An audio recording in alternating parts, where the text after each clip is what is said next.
BJP अध्यक्ष अमित शाह, कांग्रेस नेता और हिमाचल प्रदेश के पूर्व मुख्यमंत्री वीरभद्र सिंह, उड़िया एक्टर मनोज मिश्र और हालिया दिवंगत नेता जॉर्ज फर्नांडिस, इन सब में क्या कॉमन है? जवाब है स्वाइन फ्लू नाम की बीमारी। ये सब इससे बीमार हुए। जॉर्ज को छोड़कर सब ठीक भी हो गए, जो कि अच्छी बात है। लेकिन इस लिस्ट में देश की लिस्ट जोड़ दें तो बात अच्छी नहीं रह जाती। सिर्फ राजस्थान में ही अब तक 72 लोग इस बीमारी के चलते मर चुके हैं। लोग धड़ाधड़ मास्क खरीद रहे हैं और उसी रफ्तार से धड़ाधड़ सोशल मीडिया पर अधकचरे ज्ञान वाले पोस्ट बांटे जा रहे हैं। इसलिए आसान भाषा में आज बात स्वाइन फ्लू पर।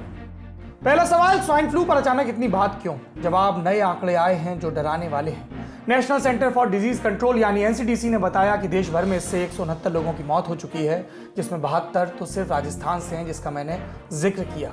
4571 लोगों पर टेस्ट का रिजल्ट पॉजिटिव आया है। ये आंकड़े डरावने इसलिए हैं क्योंकि ये सिर्फ इसी साल 27 जनवरी तक के हैं। अगला सवाल, ये स्वाइन फ्लू है क्या? एक तरह का वायरस है जो कि आमतौर पर सूअरों में ही फैलता था।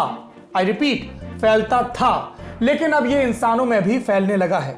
सूअरों में जो वायरस फैलता है उसे पिग इन्फ्लुएंजा कहते हैं, मगर इंसानों में जो वायरस फैला उसे ए टाइप इन्फ्लुएंजा वायरस कहा जाता है, जिसे आप और हम H1N1 वायरस के नाम से भी जानते हैं। मार्च 2009 में मैक्सिको में इसके सबसे पहले इंसानों में फैलने की खबर आई थी। उसके बाद ये बीमारी लोगों में फैलती चली गई।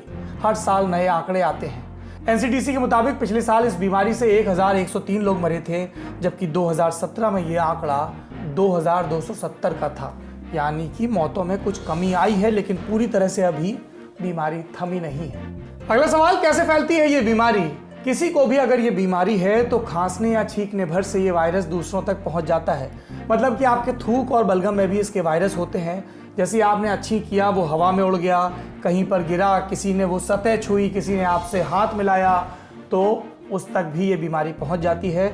इसलिए जिसको बीमारी हो वो इस बात का ध्यान रखे, उसके इर्द गिर्द के लोग ध्यान रखें कन्फाइनमेंट की। भैया तुम ज़रा साफ़ सुथरे एनवायरनमेंट में रहो, रूमाल रखो और दूसरे लोग उन चीज़ों को ना छुएं।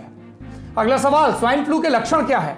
तेज बुखार के साथ सुस्ती लगना, सांस लेने में तकलीफ, सीने में दर्द, लो ब्लड प्रेशर की दिक्कत, खांसी के साथ खून या बलगम का आना, नाखूनों का रंग नीला हो जाना। आप कहेंगे कि नॉर्मल फ्लू में भी तो यही सब होता है, तो फिर नॉर्मल फ्लू और स्वाइन फ्लू में क्या फ़र्क है? जवाब, जेनेटिक मटेरियल का फ़र्क है। स्वाइन फ्लू के वायरस में चिड़िया, सुअर और इंसानों वाला जेनेटिक मटेरियल होता है, जबकि नॉर्मल फ्लू में ऐसा नहीं होता। और पीसीआर टेस्ट के जरिए ही ये पता चलता है कि किसी को स्वाइन फ्लू है या नहीं।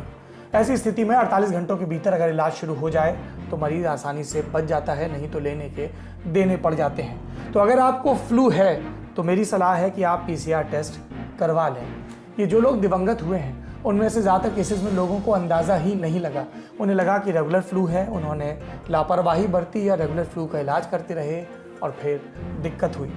स्वाइन फ्लू होने पे बस 5 से 7 दिन का इलाज होता है, जिसमें मरीज को टेमीफ्लू नाम की दवाई दी जाती है और वो ठीक हो जाते हैं। यानी कि बीमारी खतरनाक नहीं है, लेकिन समय से उसका इलाज ज़रूरी है। एक सवाल ये भी पूछा जा सकता है कि बचाव के और भी तरीके हैं क्या?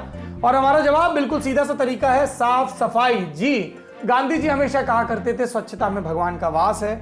गांधी जी के पहले भी लोगों ने कहा, मोदी जी भी कह रहे हैं, बाकी सारे जी भी कहते हैं और सौरभ जी भी कह रहे हैं, साफ सुथरे रहिए। क्यों रहिए?